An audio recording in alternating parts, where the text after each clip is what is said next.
கொஸ்டினுக்கு போயிடலாம். ஓகே. இப்போ நிறைய போக்கிமான் கேம்ஸ்க்கான அனௌன்ஸ்மெண்ட்லாம் வந்திருக்கு இந்த போக்கிமான் பிரசன்ஸ் போக்கிமான் டேல.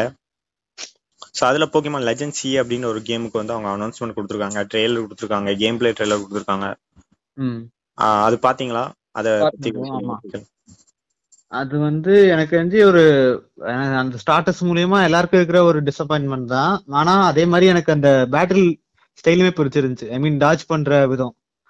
அது இந்த வரைக்கும் எந்த போக்கியமான டர்ன் பேஸ்ட்னால அவங்க வந்து ஒரு அடி வாங்கினா கண்டிப்பா அந்த அடி வந்து விழுந்தா ஆகணும் மாதிரி இருக்கும். பட் இதுல வந்து டாஜ் பண்ண முடியும் போது அது இன்னுமே பேட்டில் வந்து இன்ட்ரெஸ்டிங் ஆகும்னு நினைக்கிறேன். சோ அதாவது தெரியும் டாஜ் பண்ணிரு அந்த அட்டாக் அந்த மாதிரி. அதேதான் அனிமே ஸ்டைல்ல ஒரு வைப் கொடுக்கும்னு நினைக்கிறேன். அது பேட்டில் அப்ப கஷ்டமா இருக்காதா ப்ரோ? கஷ்டமா இருக்கும், பட் அதுக்கு ஏத்தாப்புல அவங்க காம்பேட் பண்ற மாதிரி இன்னுமே நிறைய ஃபீச்சர்ஸ் ஆட் பண்ணிருப்பாங்கன்னு நினைக்கிறேன். Okay okay okay. கேம் தான் தெரியும் நமக்கு. கண்டிப்பா வெயிட் பண்ணி பாப்போம். லெஜெண்ட்ஸ் சிஏ கேம் விளையாடுவீங்களா? லெஜெண்ட்ஸ் சிஏ கேம் அது